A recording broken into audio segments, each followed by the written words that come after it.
Well, thank you very much. It's a great honor to have the leader of Argentina, a place that I love, I've been to, and one of the most beautiful places in the world, president. And I really want to thank you very much.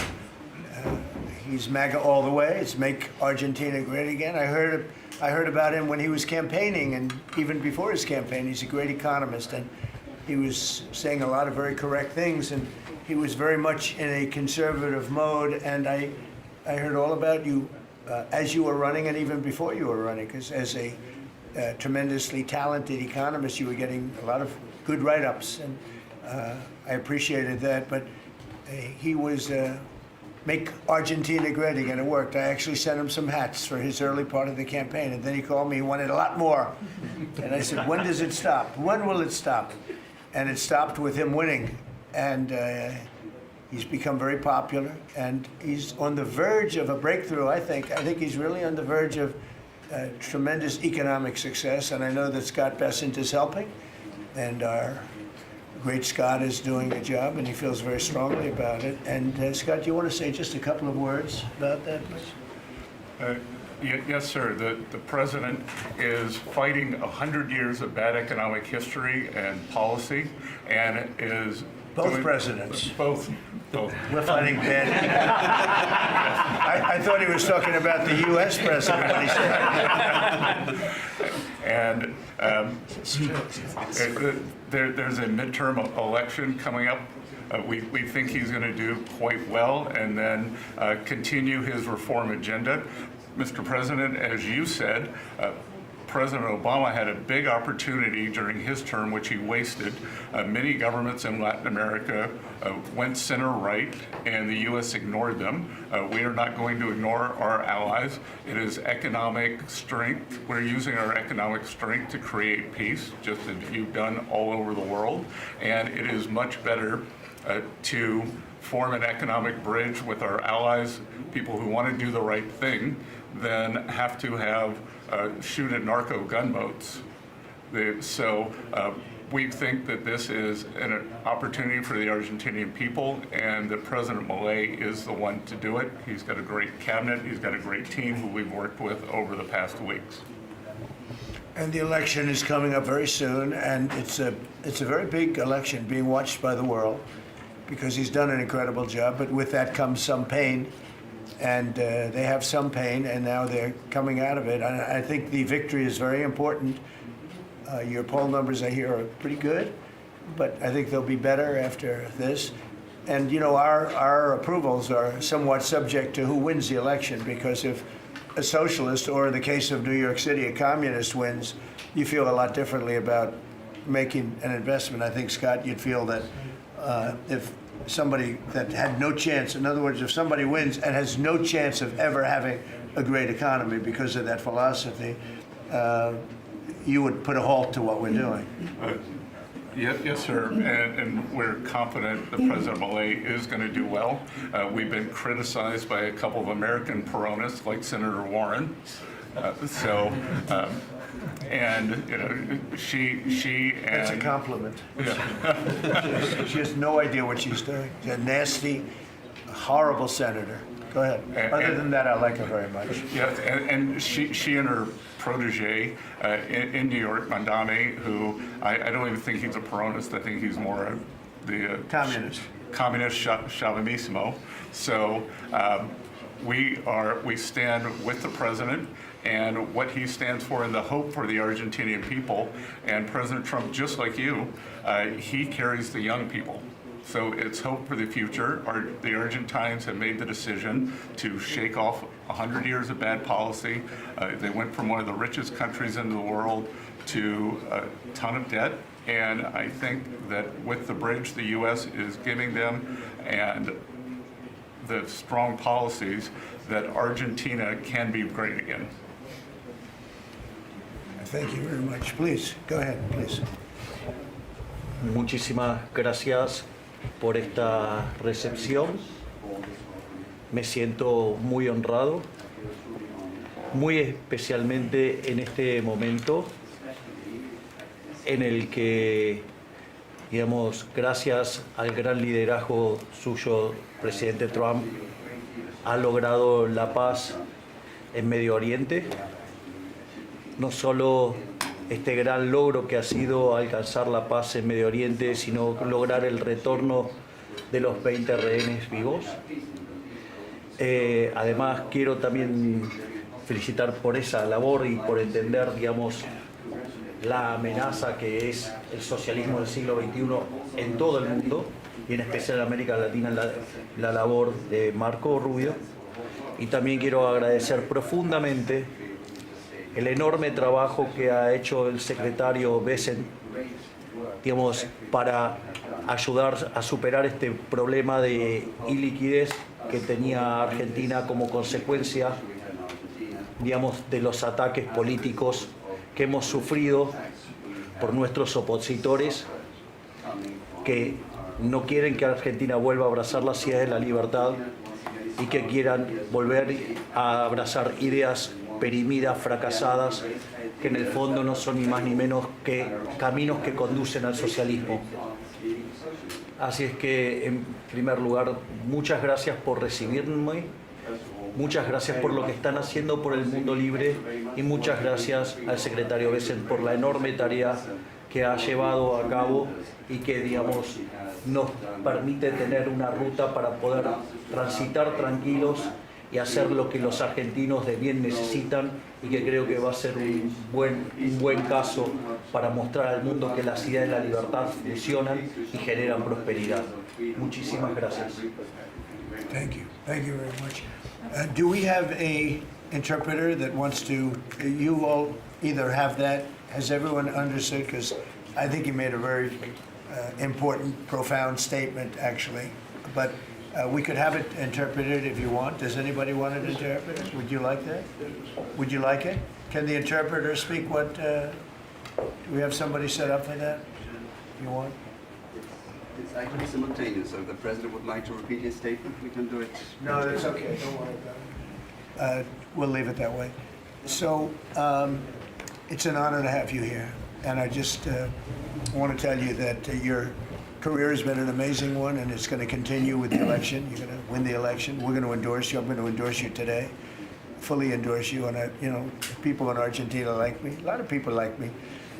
I'm even surprised myself. But we had a great week. We had a great weekend. We had a great period of time in the Middle East. It was very comprehensive.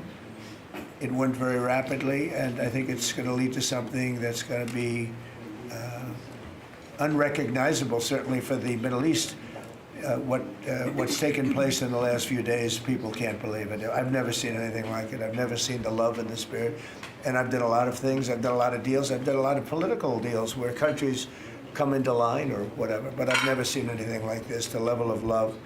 And it has to do with the mystique of the Middle East, I think, because if I did other countries, I did 7 other settlements of wars, complete settlements of wars, and it was very well received. But this is something I've never seen anything like it. The media covered it very fairly, and even the fake news, of which we have a lot, they actually covered it fairly for a change. And I appreciated that. We have to get back to that. It's so important. But I just want to say it's a pleasure to be with you, and we're going to have lunch, and we'll take a couple of questions from the news, and I'm sure they'll be extremely non-hostile and friendly. Like JD went through a very friendly interview with George Slopadopoulous, who was nice enough to pay me $16 million the last time we came. He had to pay $16 million to me, which was good. It was worth having somebody lie. If you get $16 million, that's good. But JD had a very nasty person interviewing him, and we can't let that happen. Just as inappropriate to cut off a highly respected vice president of the United States mid-sentence. I guess it's one way to win an argument. That was the only way he was going to win the argument. So it was pretty inappropriate, I want to tell you that. So thank you very much. Do you have something there? Yes. Oh, good. Thank you. Sí. Quería Yeah. darle. I'll get it.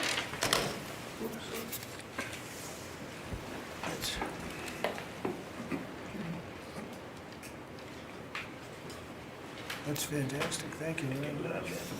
And when he did this letter, Mr. President, your settlement in the Middle East wasn't done. Ah, So we have to do a new letter let's do an. to include that, because this is a very important. You'll have to add one extra sentence. Exactly. That's great. Thank you very much. This is a great, such a beautiful statement. Thank you very much.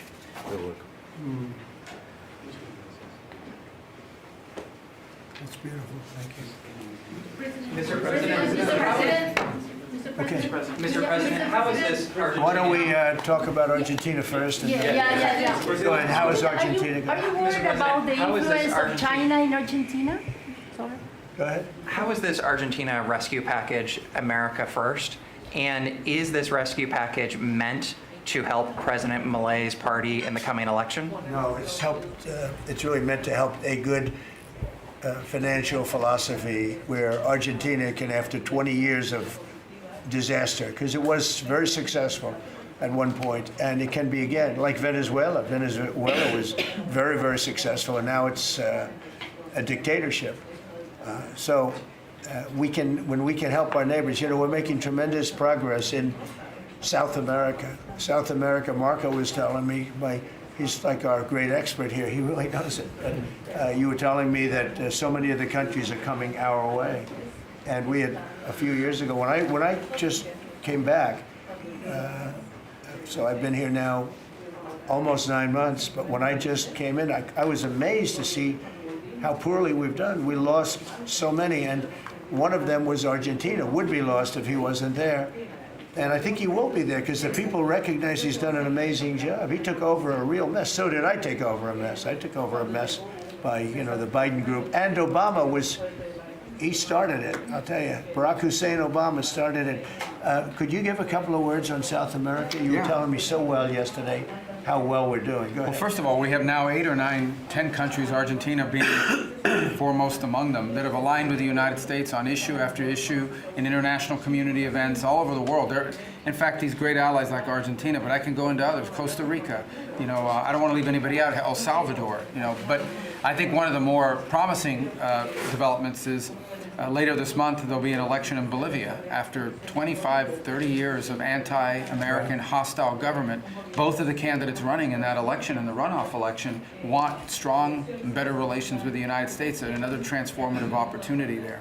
But so I think this is important. This is our hemisphere. It's where we live. And having strong neighbors such as this. And great progress has been made, really. And we'll make more. Absolutely. Over the last 9 months. Really over the last 9 months. Yeah, please. Mr. President, from Argentina, Buenos Aires, do you imagine soon a free trade agreement with Argentina? Could it be possible soon?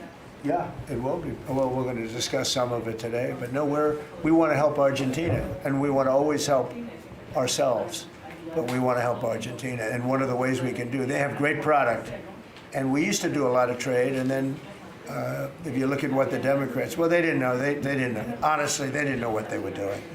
But a lot of that trade disappeared, and they have great product. So we'll be trading with Argentina, and it'll be helpful to them, and it's helpful. It's good for us also. Mr. President, was China trying to draw a wedge between the U.S. and Argentina by buying soybeans from Argentina and not U.S. farmers? I would say so. And China on the port fees. China They've likes to increased draw port fees on wedges. U.S. ships, too. Yeah, sure. I mean, I guess that's natural. It's China, and it's natural, but it's not gonna mean anything in the end. Mr. President, Mr. President, from Argentina, should Argentina end the China swap and close the space base in Neuquén? I don't think you should be doing business much with. You can do some trade, but you certainly shouldn't be doing beyond that. Certainly shouldn't be doing anything having to do with the military with China. And if that's what's happening, I'd be very upset about that. Yeah. And what about You the understand swap? this guy, right? Mr. President, You do understand. Mr. President, what about the swap? Because it's so important for Argentina, the swap. Go ahead. The central bank. The American assistance is not predicated on the swap with China being closed.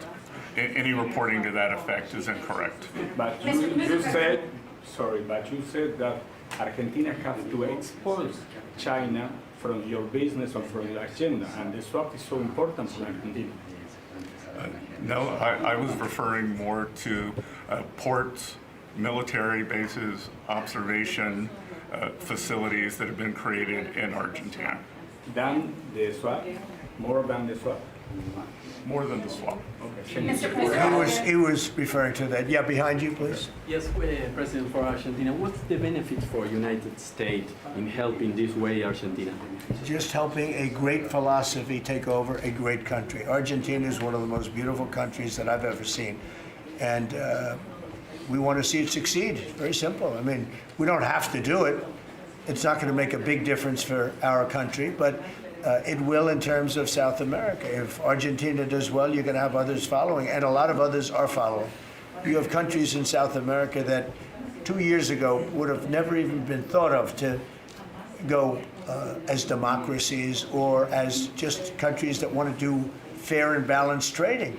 And now I mean, you mentioned Bolivia, but there are numerous other countries that are coming our way. And Brazil, as you know, I had a very good conversation with the president. I met him at the United Nations before I went up to speak, and then I found that I didn't have a speech because I had no teleprompter. They turned off my teleprompter purposely. They made it impossible for me. But I mean, you don't know. But it didn't silence me. I spoke without, and it was a good speech. I mean, it was a good But I mean, speech. But no, think of that. You go into the United Nations, I'm speaking in front of 158 leaders and the whole world. And I look at my teleprompter and it's dead. They killed my teleprompter. They wouldn't let the man that operated into the booth. Can you believe that? But you don't have any specific interest in economic terms for the state? I do have. No, I want to see it succeed. I think it's going to be great, and we will benefit also. But it's not that big a benefit because it's not that big a country, but it's a very important country, and it's a country that can be very successful. There are some countries that will never be successful. This is a country that has great potential if it has the right leadership, and you have the right leadership with this man right here. Okay? Mr. President, Mr. President, would you support dollarization? I would say that I'll leave that up to my my economic people, but I like the dollar. I'm very strong on the dollar. And anybody who wants to deal in dollars, they have an advantage over people that aren't. But for the most part, we're keeping it that way. I think if Biden would have, Biden, that group would have gotten elected, meaning Kamala, you wouldn't have the dollar as your currency anymore. You wouldn't have a world domination by the dollar if I didn't win this election. And now the domination, like BRICS. I told anybody wants to be in BRICS, that's fine, but we're going to put tariffs on your nation. Everybody dropped out. They're all dropping out of BRICS. BRICS was an attack on the dollar. And I said, you want to play that game, I'm going to put tariffs on all of your product coming into the U.S. They said, like I said, we're dropping out of BRICS. And BRICS is like, they don't even talk about it anymore. Scott, you want to add to that, please? We're very happy with the current currency arrangement. Mr. President, Your ABC fake news. Mr. President, Brian, please. First of all, I congratulations. don't take questions from ABC fake news. After what you did with Stephanopoulos to the Vice President of the United States, I don't take questions from ABC fake news. Brian, go ahead. Yes, sir. First of all, congratulations on achieving peace. You are indeed the peacemaker. On a lighter... Did you ever think I was going to be called a peacemaker? Actually, I did. I saw some of the actions you were... Go ahead. But on a lighter note, Alyssa Farah, she is one of the hosts on ABC's show The View. She said a while back, I'll quote, "If Trump gets the Israeli hostages out, I promise I will wear a MAGA hat for one day on this show and say thank you for doing it." Your response? Well, did she put the hat on? Well, she hasn't got the hat yet. Who is it? Which one? Alyssa Farah. Oh, yeah. Well, she used to work for me. So she used to work here. I'll tell you about Alyssa. She worked here. She gave me the most beautiful letter when, the administration, the time came up, the election was rigged, I left. She gave me the most beautiful letter you've ever seen. I was a great president. What a great job. Some of the letters have been quoted. This is Alyssa, who I never thought was very outstanding. I figured she would not make it. And she didn't have a big role here either. And then we had January 6th, and she left after that or before that, but she gave me the most beautiful letters. And then even months after she left, and while we weren't here any longer, she sent another letter, glowing letter, beautiful letter. And then she got hired by The View, and they gave her a couple of bucks, and she changed her view very quickly. I never thought she'd make it. Never thought she had what it took in any way. You know what that means. But she's on The View. But it just shows what a fraud The View is, because this woman gave me letters and statements. She said I was the greatest president in her lifetime. Now, she's not that old, so I didn't consider it a great compliment, but I've had better. Can we send her a hat? Well, recently I've had the greatest president of them all. I like that much better. Mr. President, Mr. President. Does that include Washington and Lincoln? Yes, sir, it does. I said, I like that person. Mr. President. So I think she's a total, I think she's a joke. Mr. President, on Gaza, how long will it take Hamas to disarm, and can you guarantee that is going to happen? Well, they're going to disarm, and because they said they were going to disarm. And if they don't disarm, we will disarm them. How will you do that? I don't have to explain that to you. But if they don't disarm, we will disarm them. They know I'm not playing games, okay? Now, we did something monumental. We got the hostages back. That was the first thing we had to do. Above all else, get the hostages back. Now, they misrepresented because we were told they had 26, 24 of dead hostages, if we can use those terms. And it seems as though they don't have that because we're talking about a much lesser number. But that's a very tough subject. I want them back. That's what they said. I want them back. Also, they said they were going to disarm. And initially speaking, they needed, they did take out a couple of gangs that were very bad, very, very bad gangs, and they did take them out, and they killed a number of gang members. And that didn't bother me much, to be honest with you. That's okay. We had a couple of very bad gangs. It's no different than other countries. Like Venezuela sent their gangs into us, and we took care of those gangs. We have Washington, D.C. is one of the safest cities in the country. It was one of the worst cities in the country if you go back just a little while ago, right? Now it's safe. You can walk to work. Isn't it nice? But we have told them we want to disarm, and they will disarm. And if they don't disarm, we will disarm them. And it'll happen quickly and perhaps violently. But they will disarm. Do you understand me? Yes. You say because quickly. everyone says, oh, well, they won't disarm. They will disarm. And I spoke to Hamas, and I said, you're going to disarm, right? Yes, sir, we're going to disarm. That's what they told me. They will disarm, or we will disarm them. Got it? Okay. What is next. the deadline you're going to put on that? You say quickly, sir. Sir, you said quickly, but what is the deadline you're going to put on that before you take period of action? time, pretty quickly. Mr. A President. reasonable period of time. Congratulations on the peace you achieved in the Middle East, first Thank of you all. very much. And my question is regarding Argentina. Does continue? Are you from Argentina? I'm from Argentina, yes. I like the Argentina. I like them much better than ABC. Than ABC fake news. Me too, sir. Yes, go ahead. Does continued U.S. support for Argentina depend on the results of the upcoming legislative elections and the ability of the government to pass long-lasting reforms through Congress? Well, I think if they don't do that, we're not going to be around very long. Scott, can you handle that one, please? We're confident that the president's party will and the coalition will do well in the election, and this aid is predicated on robust policies, and going back to the failed Peronist policies would cause a U.S. rethink. Thank you very much. It's a great question. It's a little like New York. You're reading in Argentina about New York. We have a problem. We have a communist who's 33 years old, doesn't know a damn thing. Practically, he's never worked a day in his life. And he sort of caught on, right? And I'm not going to send a lot of money to New York. I don't have to. The money comes all through the White House. And if they're going to be sending us stupid policies, communist policies, which is proven for thousands of years doesn't work.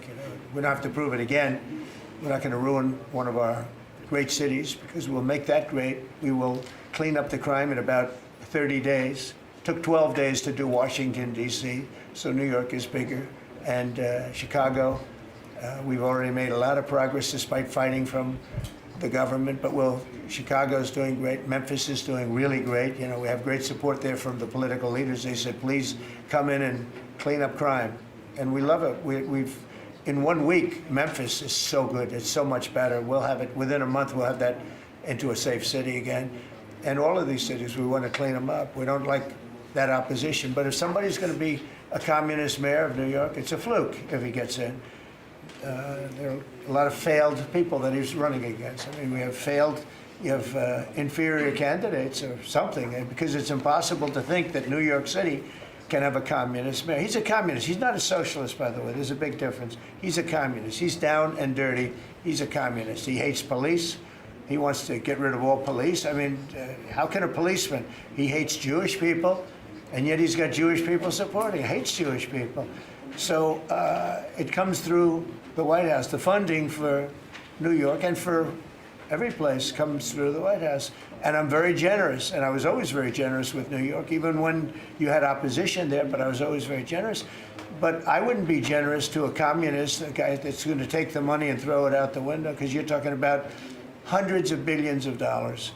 And we're not going to let somebody get into office and squander the taxpayer money from this country. We're not going to let it happen. So it's a little bit like that with, if you take a look at Argentina, if the president doesn't win, I know the person that he'd be running against, I believe, probably. We probably have the person. A person is extremely far left and a philosophy that got Argentina into this problem in the first place. So we would not be generous with Argentina if that happened. If he loses, we are not going to be generous with Argentina. Mr. President,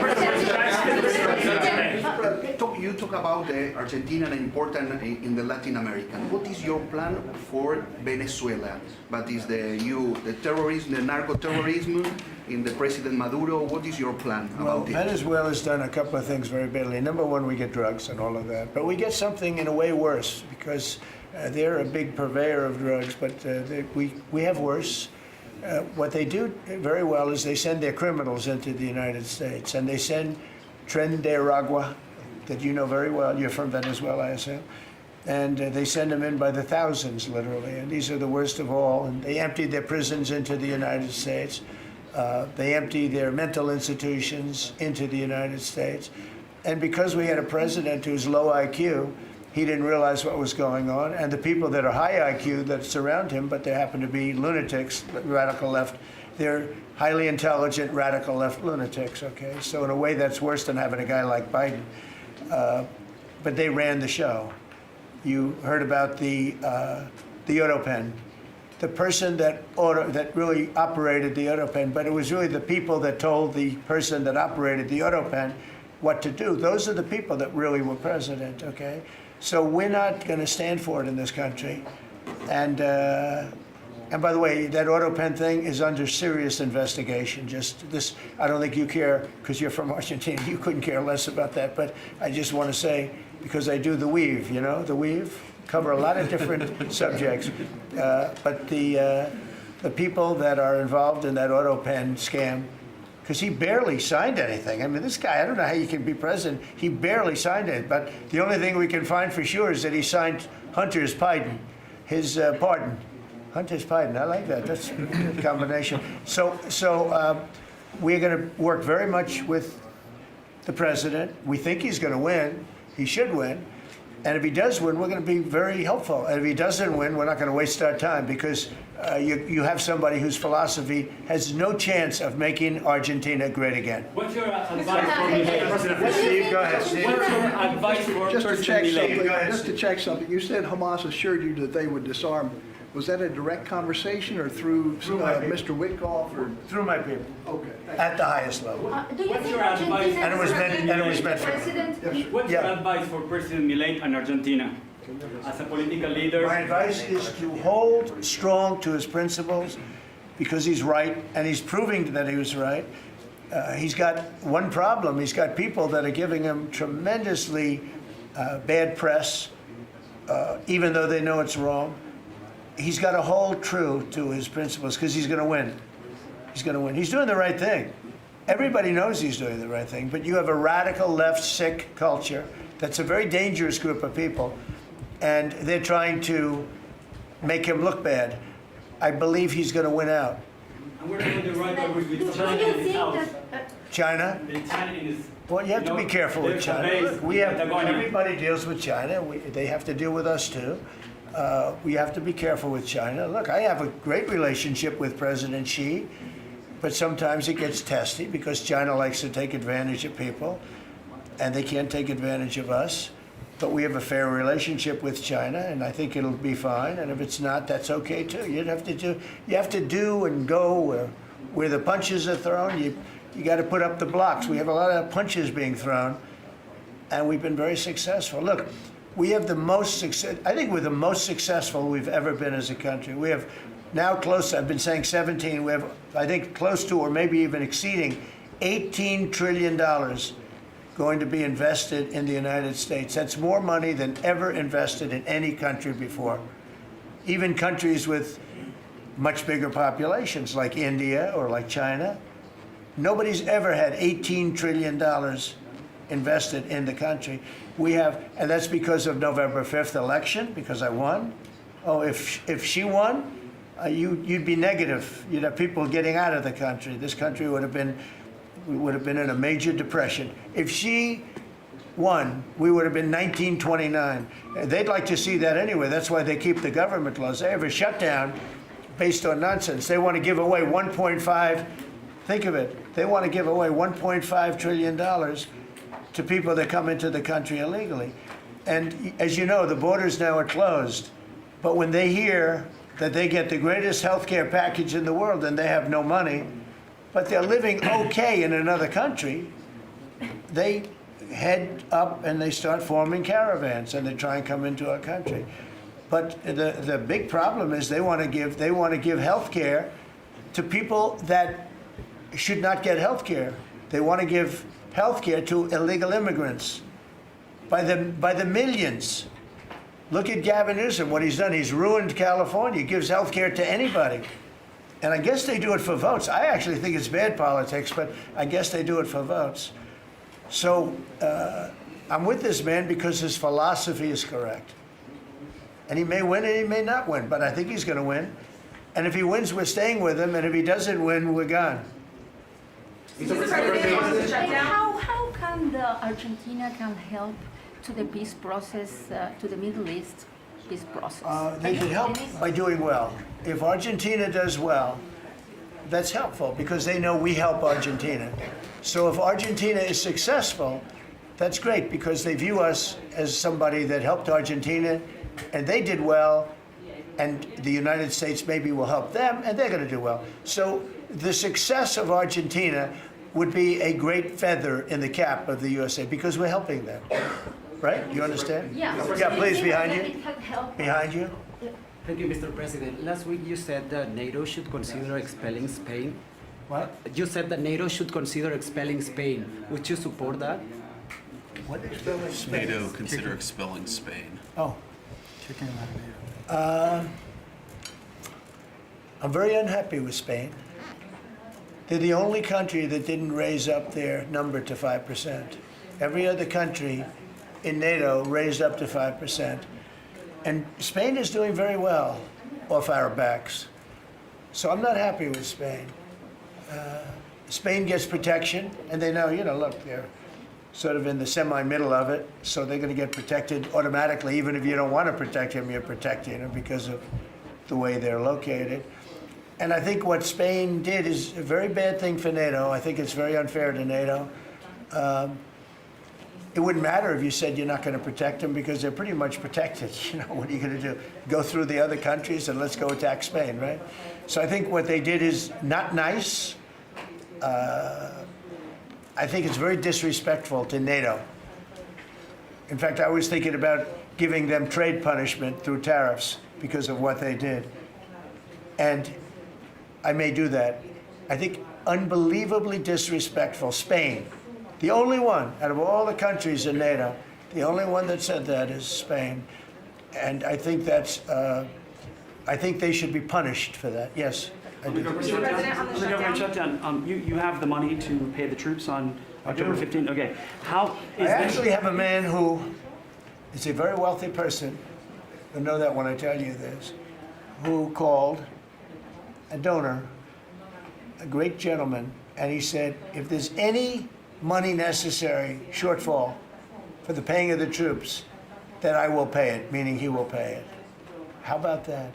I said, look, we're not going to need it. We're going to take care of our troops. But This was a position that's being forced upon us by Democrats. And all they have to do is just sign a piece of paper saying we're going to keep it going the way it is. You know, there's nothing. It's not like it shouldn't even be an argument. They've signed it many times before. I don't want to bore you with the fact that Schumer said 100 times you should never close up government. But Schumer's a weakened politician. I mean, he's going to finish his career as a failed politician. He's a failed politician. He's allowed the radical left to take over the Democrat Party. So if they write books about that, if they write books about him, they're going to have to say that his career ended by allowing the radical left to take over the party. I mean, I won an election in a landslide because people are not into the radical left, and the Democrat Party is. People didn't want to see men playing in women's sports. They didn't want to see transgender for everybody. They didn't want to see all of the different things that they do that's so crazy. Open borders. I mean, the worst thing that he did to us, it's not inflation, because we fixed inflation. Prices are way down. I don't know if you saw that gasoline went to 58 just now. Did you see what's going on with gasoline? We track that. No, $58 a barrel. Yeah, we track that. Nobody can believe it. I'm very proud of that. You know why? Because we're pumping like we've never pumped before. Because if you get the gas price down, everything else comes down. It's very simple. And he went away from my policies, and you had the greatest inflation. The last administration had the greatest inflation in the history of our country. And now, as you know, groceries are down. It's all down. But on the shutdown, are you settling in for is this going to be a long term?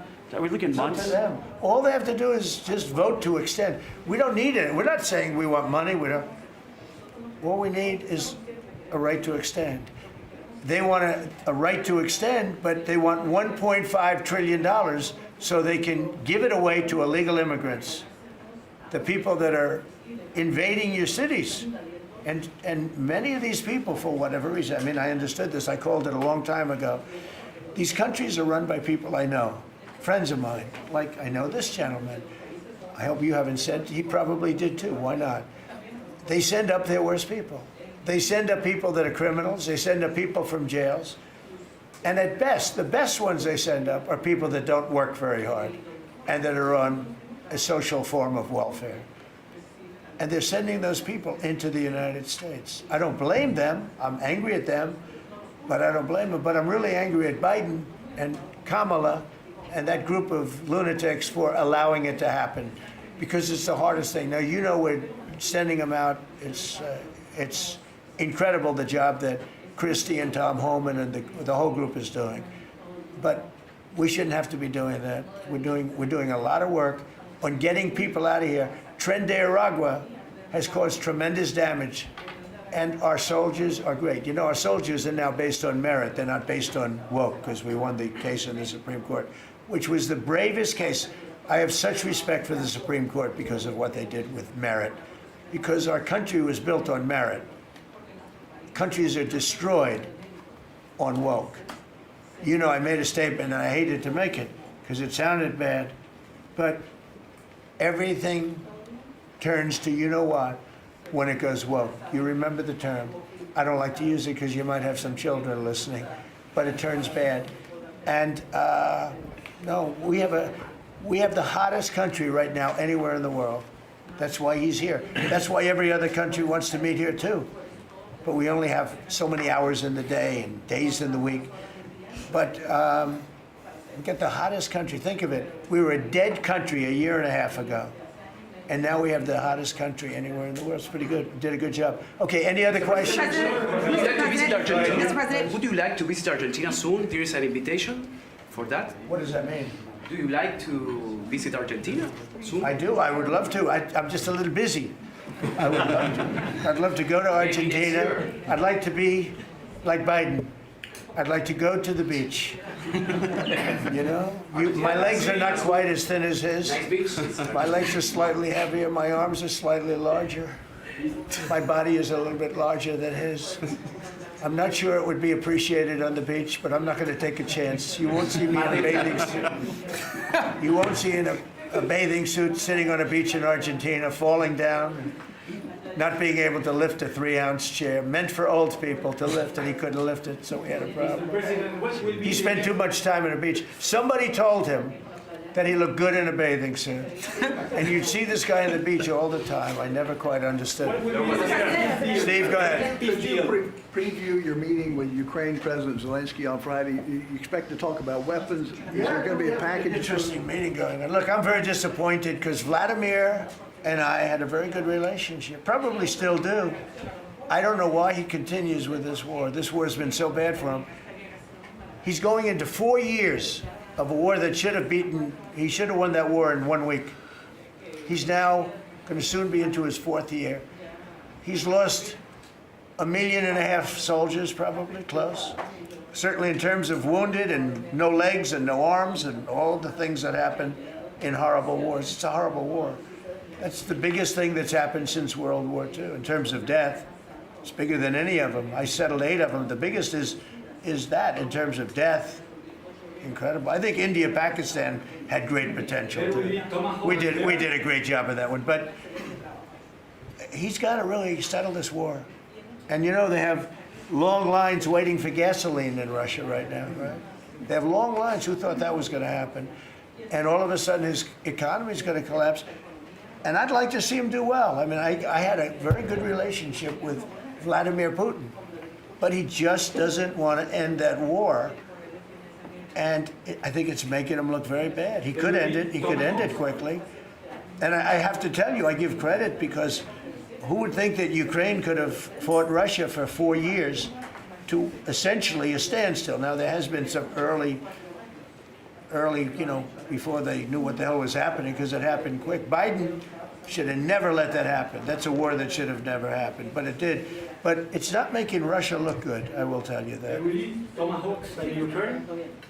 We'll be talking about Ukraine, yeah. I mean, I have the president coming in on Friday, and I know what he has to say. He wants weapons. He would like to have tomahawks. Everyone else wants tomahawks. And we have a lot of tomahawks. Tomahawk is do you need any tomahawks in Argentina? You can cross Moscow, tomahawks. You need them for your opposition, I guess, because see, in this country, they'd use tomahawks for the opposition. I don't do that. I'm much nicer. The Democrats would use them if they had the chance. They're sick people. Go ahead. President, are you worried that this plan with Argentina can fail? Anything can fail. Anything can fail. You never know. That's why I say Putin should do something about the war, because so far, I mean, it's turned out to be very bad for him. But anything can. So this plan can fail. Sure, it can fail, but it's got a better chance, I would say, Scott. It's got a better chance of success than failure. And if it's successful, it's an unbelievable success. It can transform your country into greatness. It's got a great chance. We'd like to give it a chance. Anything can fail, but we'd like to give it a chance. And we think, because he's made so much progress. I mean, the work that he's done over the last 4 years is incredible. And it would be a shame to lose that progress. He's very close to having a big success. Mr. President, will you consider removing new restrictions on the press that report at the Pentagon? And have you spoken to Secretary Hegseth about this? I have, yeah. Well, he's finding, I think I can speak for him. I'll let him speak for himself, but I think he finds the press to be very disruptive in terms of world peace and maybe security for our nation. Press is very dishonest. Not you, but the press is very dishonest. Do you have something to say? Well, I very much appreciate the question, because it was interesting to watch. We had a chance to go along on the historic trip of Middle East peace, which our generation of veterans never dreamed would be possible. So you would think that the Pentagon press corps of all press corps would be front and center across the board on wanting to give credit to the president for forging this kind of peace, and instead what they want to talk about is a policy about them, which simply says maybe the policy should look like the White House or other military installations where you have to wear a badge that identifies that you're press, or you can't just roam anywhere you want. It used to be, Mr. President, the press could go anywhere, pretty much anywhere in the Pentagon, the most classified area in the world. Or also that if they sign on to the credentialing, they're not going to try to get soldiers to break the law by giving them classified information. So it's common sense stuff, Mr. President. We're trying to make sure national security is respected, and we're proud of the policy. You know, we have an option here as you know, the press years ago moved into the White House. It used to be across the street. We could move them. You're lucky I'm president because we could move them very easily across the street. They used to be there. They would have more room. We have a beautiful, nice space. You could sit all by yourselves and have fun. Instead, you walk around the White House talking to anybody that can breathe. And, you know, but I find that when it comes to war, and now our great Department of War, we have some great people over there, I think it's it bothers me to have soldiers and even, you know, high-ranking generals walking around with you guys on their sleeve asking them, because they can make a mistake, and a mistake can be tragic. They can do it innocently, too. They can, you know, and they're not press people. They don't really deal with the press, so they're not really necessarily good at it, although I think it's mostly instinctual one way or the other. You're either good at things or you're not. But I could see you being bothered by that. And so you have them in an area, and you treat them fairly, but they're not allowed to go into Much like the somebody's office and sit with them for 10 hours. Yes, sir.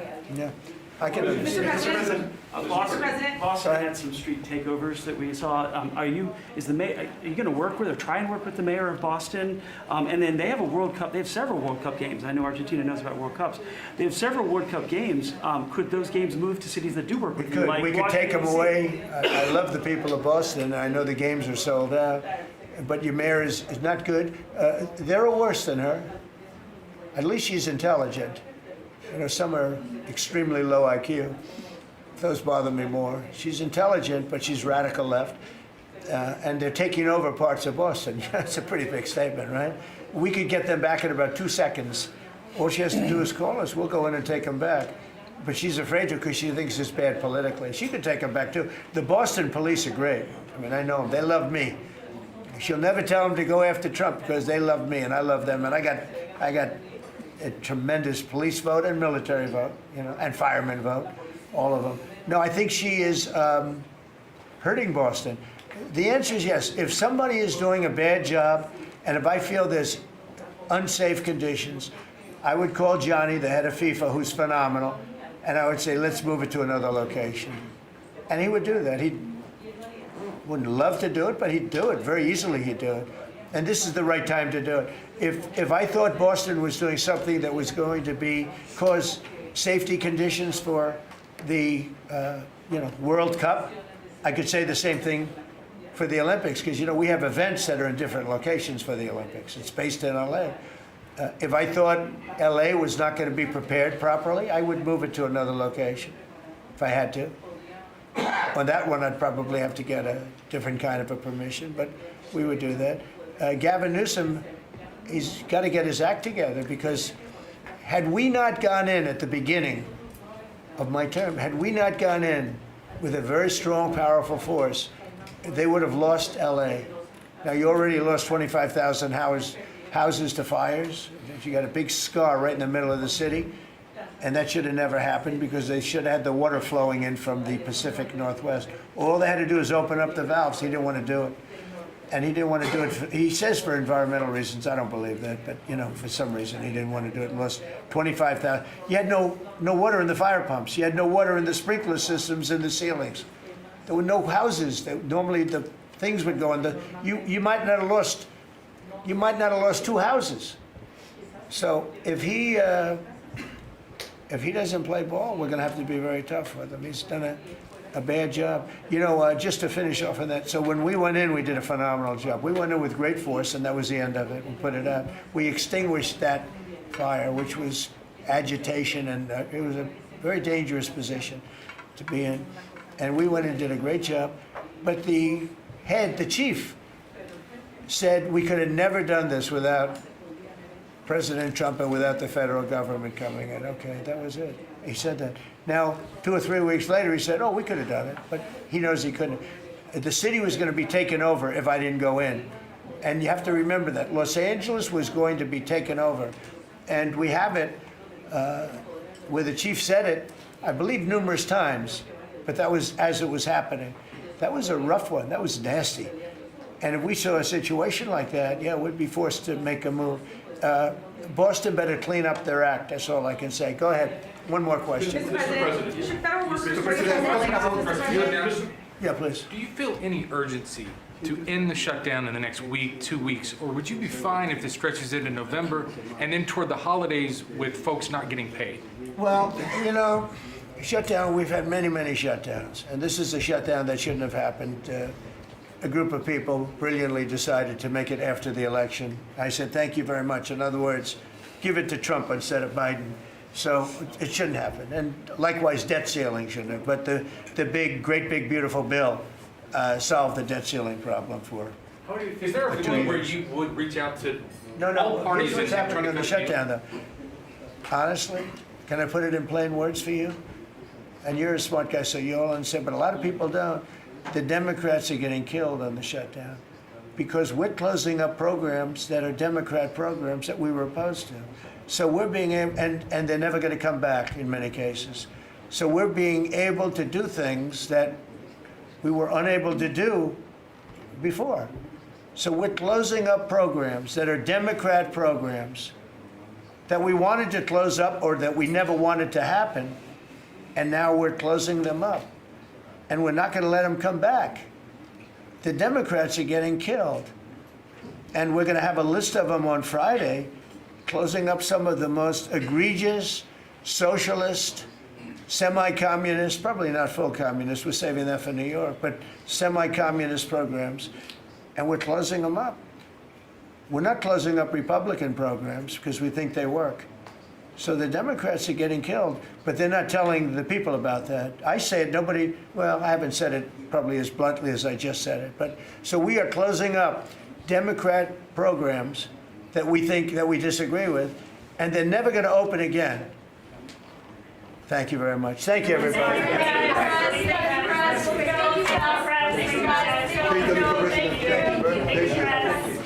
you. Thanks, guys. Right here. Let's go.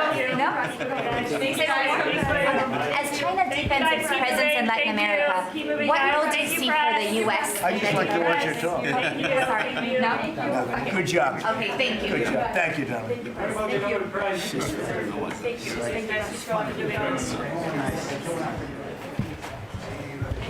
Thank you.